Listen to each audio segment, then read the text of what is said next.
Makwento ko lang ang aking bagyo sa buhay. Ganito nag-umpisa yan sa luma naming bahay. Habang ako'y naglalaro ng poker, ganyan-ganyan ang direksyon.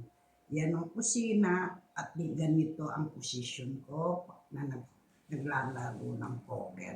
Maya-maya sa likod ko, nadinig ko na umiingay, may pinupukpok sa lamesa.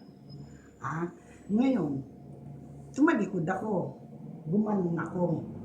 Ngayon, naramdaman ko na lang na inano ako sa leeg. Sabi ko, pakiramdam ko is kutsilyo, pero hindi ang tulis, kundi hawakan.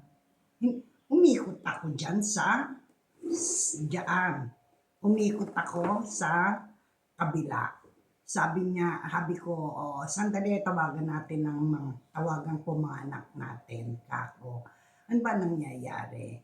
Kasi ang aking bahay, ang mga dingding is punong-puno ng mga kwadro na naglalakihan at marami. Mahilig ako sa mga halamang ganyan. Okay? Ngayon, ang nagdatingan, sabi ko, sumagot siya, sabi niya, oo sige, sabi sa akin.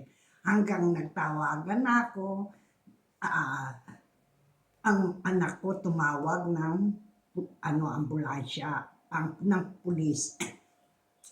Ngayon, dumating na ngayon ang mga pulis at saka ang ambulansya. Pero unang pumanik ang mga pulis dahil nga delikado, hawak kong kutsilyo. Kaya ready to fight na, kumbaga. Diba? Ilang minuto na ba? Hindi ko makita. Next vlog na lang ulit kasi next vlog